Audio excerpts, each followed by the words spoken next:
On this week's episode of the Hanford Insider, we hear from Kirsten Bookout of Hanford Jewelry and Loan. Rob will have some community news, and I'll be back with your sports report. This is the Hanford Insider for Monday, August 10th.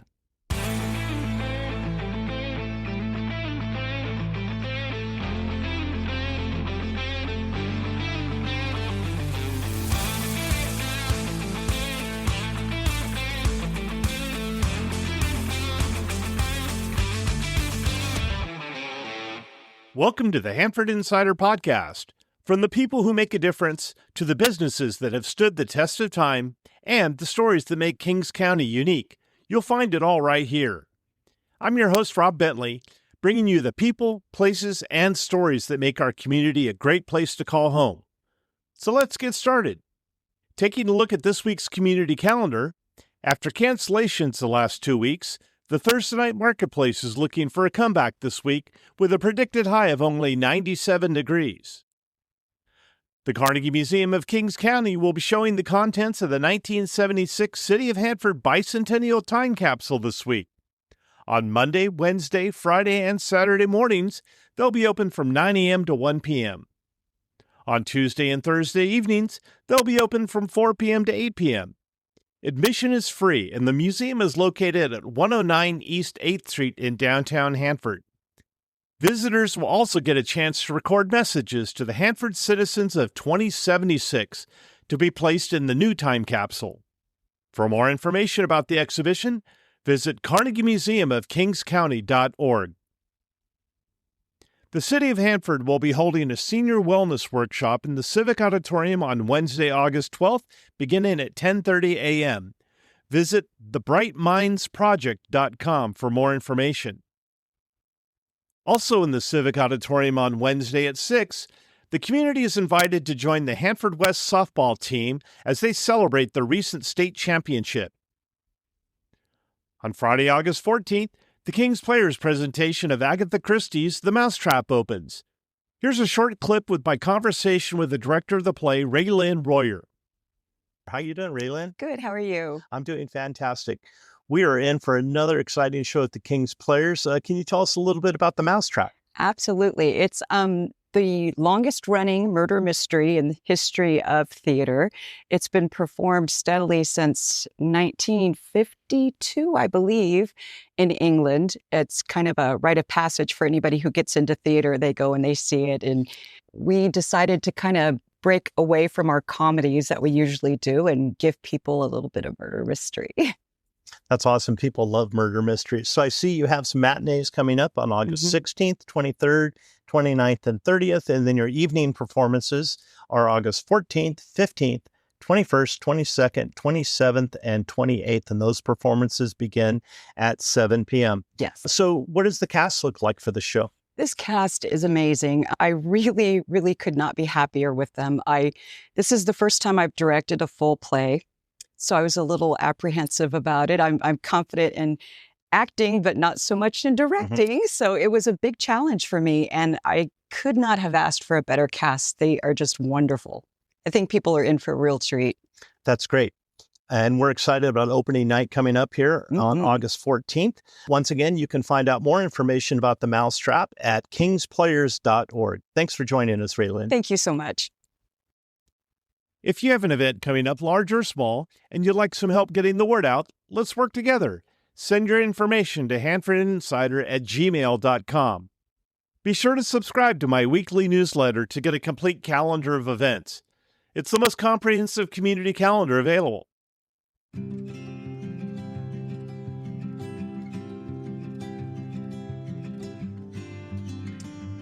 Well, friends, we are so fortunate today to visit with a longtime Hanford business. It's Hanford Jewelry and Loan. And with me today, we have Kirsten Bookout. Welcome to the show, Kirsten. Hi, thank you so much for having me. Kirsten, I've been looking forward to this episode for so long. Being a historian, I've looked into the history of downtown Hanford, and this business has been a staple of downtown Hanford for 65 years. I understand that you just celebrated an anniversary. Yes, June 15th, we celebrated 65 years in being in business. And even before that 65 years, this business was in various locations in downtown and moved to the corner of 7th and Doughty Street. It used to be an old donut store. It did, yeah. The building was originally built as a bank. And when the bank went out, Winchell's moved in. But they did a lot of remodeling. So they kind of broke up that bank into different areas where people might remember Sandy's being part of the shop. And so they divided the building the best they could to make it available for Winchell's. I believe Winchell's was in first, but I could be wrong. Yeah, it's seen a lot of different businesses. And I know that one of the great bonuses of getting an old bank is you actually have a vault in here. We so do. It makes perfect sense. Yeah, there's actually two vaults. There's one in the basement, and then there's one up top, and they're right on top of each other. I actually heard a funny story when I was doing my research that one of the stories that the old Hanford show-offs used to tell is that there was somebody, back in the early 1900s that tried to dig a tunnel underneath, and they tried to get to the safe, but they actually ended up next door at a barber shop instead. So I don't know if that's true or any evidence of a tunnel down there, but don't try it, folks. Don't try it. Yeah, don't try it. Let's get to it. So how did you get into the jewelry business? So my husband's grandfather went to Bradley University in Illinois. He was a longtime Hanford resident, or I should say Layton resident, and then moved closer to Hanford into town when he figured out what he wanted to do. He knew what he didn't want to do, and he didn't want to work on the farm that his family had. So he served 2 years in Korea, came back, and enrolled in watchmaker's school. And that took him to Bradley. He graduated, moved back, and I think, if I remember correctly, he kind of popped into where he could to start building up his reputation as a watchmaker. And then in 1961, after having a few experiences with other jewelry store owners, he had two other partners at one time. And I think that's where he drew the line and was ready to just venture off on his own. And he married my husband's grandmother, Carolyn. And I don't think they honeymooned. I think they went to Reno, got married, came straight back to Hanford, and then opened the shop the next day or something like that. Yeah, something wild. And they were, ever since 1961, the business started. He was at first just a jewelry store. And I really don't know how the pawn shop part got incorporated into the jewelry store. My husband probably would definitely know. But when you have small kids and you kind of divide and conquer, you're left with me.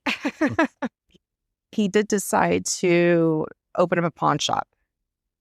And he, at first, when he did that, would do tools and electronics. I don't think jewelry was as popular, but he would do that as well, and did the best he could with pawn shop. Saw it kept going. And then there was another pawn shop that opened in town. And then I think that's when my grandfather-in-law decided that it was time to just kind of just do one thing and focus just on one thing, and jewelry is what he decided to focus on. I think at that time, I do remember him saying that people were starting not to pick up like their TVs or radios because the next best thing was out like in 6 months. And so a lot of people, and our loans are 4 months. So they're like, should I get my old radio out or should I just go out and buy a new one? And most of the time they just go out and buy a new one. So I think he was getting tired of those foreclosures building up, and decided just to do jewelry. Yeah, that makes perfect sense. Yeah. So there's a lot of beautiful jewelry in this shop. And as a matter of fact, just a few minutes ago, you had someone come by and actually have some jewelry to look at. Is that something that you have that people can come in and? Yes. Yeah. So a lot of people don't realize when you lose a gold earring or you break a chain and you decide, I'm just going to buy a new one, maybe some a little thicker because I didn't like how that one felt or looked or whatever, they just kind of put it in the back of the closet.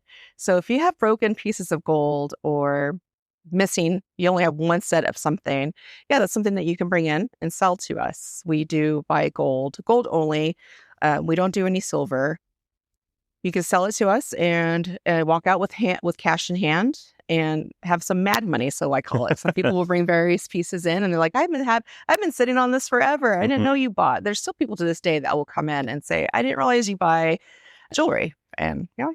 So they'll sell. That's a great tie-in. People see the jewelry shop, they see the logo. We talked about the importance of the logo representing the jewelry industry for years, pawn shops and such. But your square, I mean, if we're talking downtown Hanford in general, you are in a fantastic location for people to be able to see what you have and learn about the tradition of Hanford jewelry and loan. What's it like being right here at the corner of 7th and Doughty Street? Fun. That's one way to describe it. It's fun. It's interesting, sometimes entertaining, but we have, well, Floyd used to always say, we got the best corner out of Hanford. And it really is. We do get a lot of foot traffic between the restaurants and the banks down here. You know, everybody will go down to the bank, have lunch, and maybe walk into our shop. And the Pilates place across the street. Yes. Yeah. They just moved in. And so I love this corner. I couldn't imagine us being anywhere else where even when I do drive and I'll see another building up for lease or that's empty or vacant. And no, I see myself here forever. So in this location, you know, we won't talk about roundabout or anything like that. Go ahead and laugh. But I know there's a lot of improvements coming to downtown Hanford, and I can tell we've talked about Off the Vine. We've talked about some of the businesses that have moved in, Poor Richard's. Yes. What is happening downtown that makes you so excited to be here? Well, the new restaurants that are coming in, I think that's definitely going to attract. I can't tell you how excited my husband was personally when he had heard that Poor Richard's was coming back, because he was a longtime patron of the restaurant, him and his family. So he was super excited. Between that and the restaurants, really the people that kind of just walk in here, we do still get that people getting dropped off at the Amtrak and they'll go to Superior Dairy, or let me back that up. They'll go to lunch, Superior Dairy, and then they'll have a couple hours to kill. And so they'll walk around. And a lot of times they do come in here and everybody has a story. And so I love it that they come in. And I'm not one that is scared to talk. I definitely will open up conversation at any time. Let's talk about community. We've talked about Hanford in large, but let's talk about the community that you've built here with Hanford Jewelry and Loan. You know, you have you and your husband, but you have a whole army of people that just love to step in and help out whenever, yeah? We do. You know, we've had some employees here and there, but not all good things can last forever, right? So sometimes when somebody has to leave, it's just me and my husband. Well, now I've been able to talk to my husband into that. Hey, if we need help, I got a great amount of people that can step up and help us. We have a good solid team that will help us for wine and chocolate. Couldn't do that without them. Everybody's Irish downtown. Same team comes in and helps me. And now we're to the point that I don't even have to tell them what to do or how to act or, you know, what to look for. They already know. Yeah, they already know what to do. They already know how to be one. And then they have the best customer service as well. So that's another great representation that I'm so proud that my friends can really show. And one thing that you're able to do recently is be a sponsor of the Thursday Night Marketplace. How was that? That was so much fun. I thought it would be fitting since it was we celebrated 65 years. I thought, why not? We were closed during the week that we celebrated our 65th anniversary. We were in Omaha. My youngest son had a baseball tournament there. So I wanted to make up for lost time. And I thought, let's hit up farmer's market. Yeah. And that was so much fun. And again, I had some amazing friends that came down and helped in the heat. It might have been like 99 degrees, but it felt like 109 degrees. And we had fun. We had a good time. If you surround yourself with good people, you're going to have the best time no matter where you are. For sure. Yeah. And I know that social media plays an important part of what you do. Have an active presence on Facebook and Instagram. You have a website. How has the response been there? Good. Really good. If I post something on Instagram or Facebook, I would say 85% of the time it sells. So I'm so fortunate that I have free access to that platform to be able to advertise jewelry, because we still get people who don't. When they hear pawn shop, they don't see us. I think they see guitars hanging on the wall or tool sets in one corner. So I'm glad that I'm able to have that platform and just show the beautiful jewelry that we do acquire. And we have new jewelry as well. So I'll put on there if it does sell, I can reorder this item. But most of the time, it's our pre-owned jewelry that sells quicker, and and there's a lot more unique items when it comes from estate sales or just we get some really neat stuff. So I'm just fortunate I can put it on the platform and show people.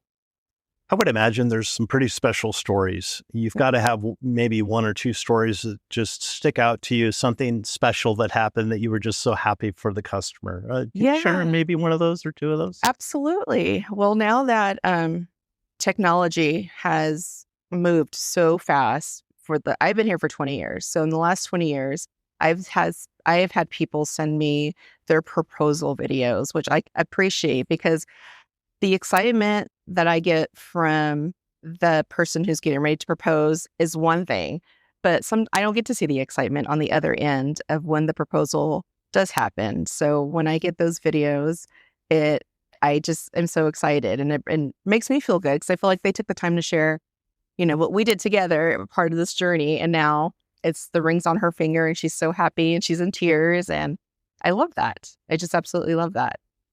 So that I see a lot of now. And we offer free cleaning when you buy jewelry from us. So I get the same people who have bought their wedding sets from 20 years ago still come in with their kids now. Yeah. And so that's pretty awesome.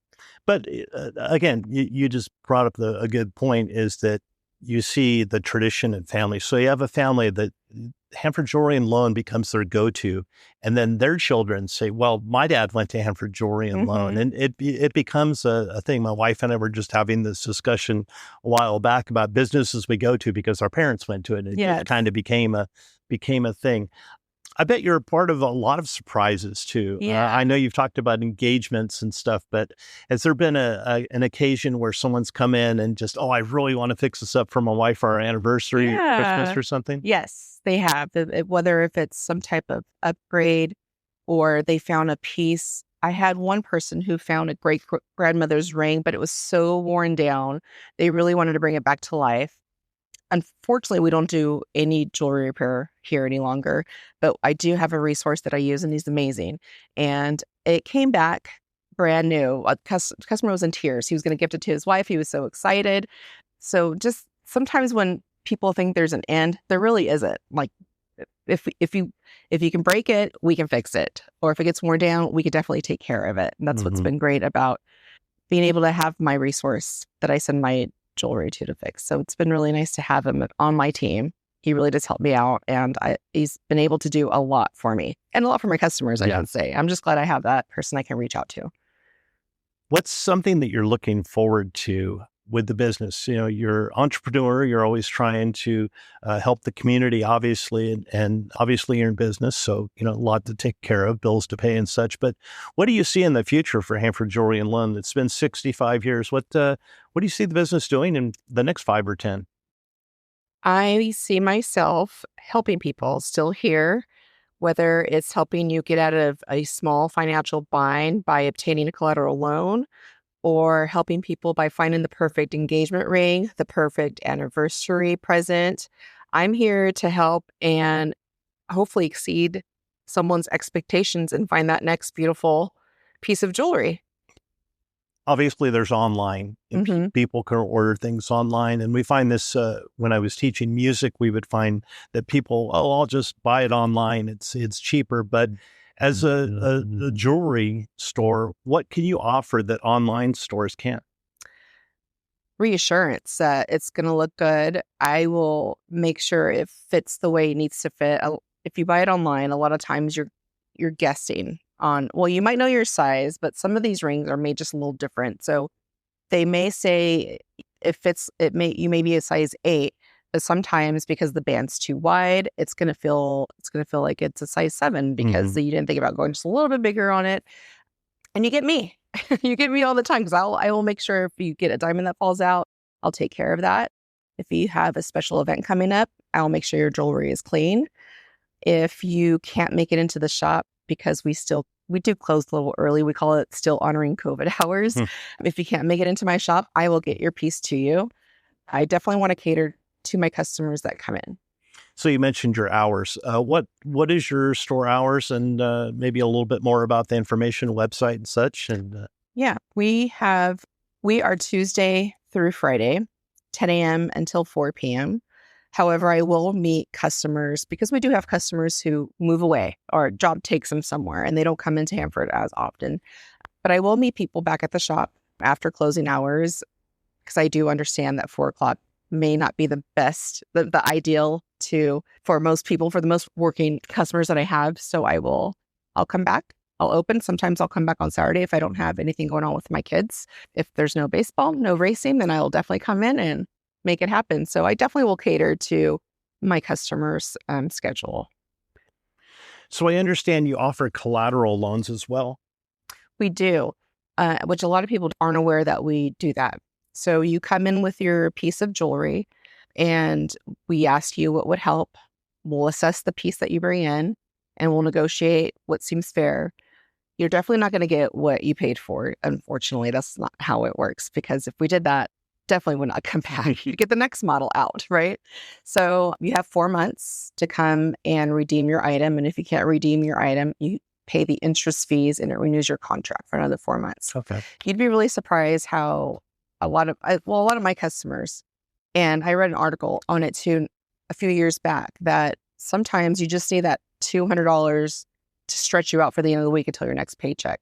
And I feel like that's when we come in and can help out. Just somebody needs a full tank of gas to get to work, or an unexpected bill came up, or you're just short, or sometimes people just mismanage money. I'm guilty of that. And you just need that extra $100 or $200 to get you through the month until your next pay period. And so we get used a lot for that. I think it's better than asking family for money.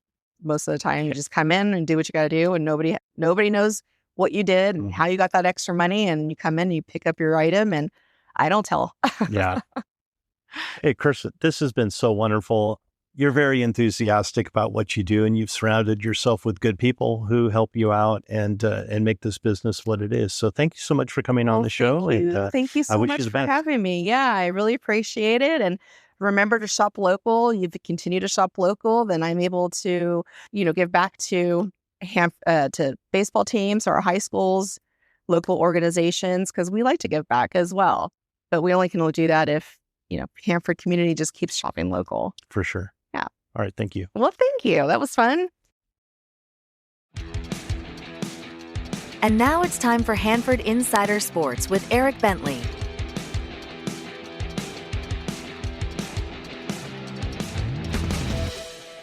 We'll start with an update from Branson, Missouri at the Babe Ruth World Series, where the Hanford Babe Ruth 16U team is 2-1 through their first 3 games in pool play. The Hanford All-Stars were able to bounce back after a nail-biting opening round loss to Mexico with a 7-5 win over Europe on Saturday before taking down New Zealand 10-4 on Sunday.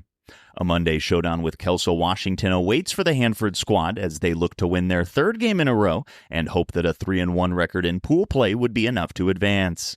We'll have updates for you on next week's show to see if the Hanford Babe Ruth 16U All-Stars can take it all the way.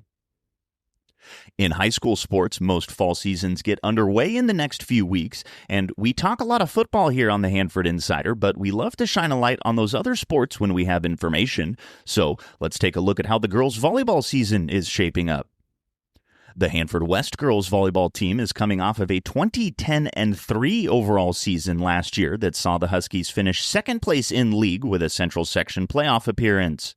The Huskies will have to replace last year's Sequoia League MVP Paulina Stevens and first-team selection Juliana Viensor, but reigning Sequoia League Defensive Player of the Year Jalen Valtiara is returning to the Huskies roster for her senior year, and reigning Coach of the Year Maria Stevens looks to have the Huskies pick up last year's success right where they left off. Non-league play for Hanford West starts on August 18th at Strathmore, and your first chance to catch the Huskies varsity squad at home is August 24th versus Tulare Union. The Hanford High girls volleyball team has been busy with open gyms this summer, looking to build off of last season's 18-13 campaign, resulting in a 2nd-place WIL finish and a Central Section playoff appearance. The summer workouts presumably aim to add some continuity after losing 6 seniors from last year's team to graduation. Defensively, the Bullpups returned last year's leading blocker in Shelby Hare and defensive specialist Miranda Coons, while we will have to wait and see who will take the lead roles for the Bullpup offense. Hanford High starts their season on the road at the Redwood Tournament August 21st and 22nd, and if I'm reading the schedule correctly, the Bullpups are on the road until late September.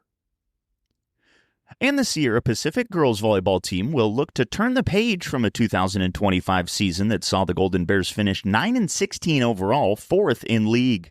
Sierra Pacific will also look to replace 6 graduating seniors for this upcoming year, so expect to see some new faces step into larger roles.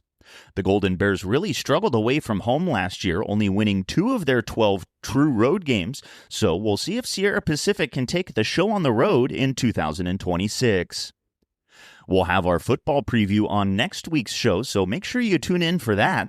Boys and girls water polo, girls tennis, cross country, and golf are all fall sports that information is hard to come by. So if you have a score report or a team update for any team in any sport at any level, you can let us know by emailing hanfordinsider@gmail.com.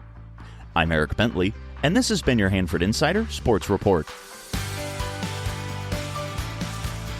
Well, that wraps things up for this week's show. If you're enjoying the podcast and you want to support it, you can head over to buymeacoffee.com/Hanford Insider to make a donation. To stay connected, join the Hanford Insider email list at hanfordinsider.com. You'll get weekly updates, plus an exclusive newsletter delivered right to your inbox each Wednesday. I'd also really appreciate your help spreading the word about the show by liking and sharing on social media, or, like most people, just telling a friend. Don't forget, if you have a story idea, community event, or someone you think deserves to be featured, I'd love to hear from you. Email me anytime at hanfordinsider@gmail.com. You can follow the show on Facebook, Instagram, Threads, X, and YouTube at Hanford Insider for more content and updates. Thanks for listening. Have a great week.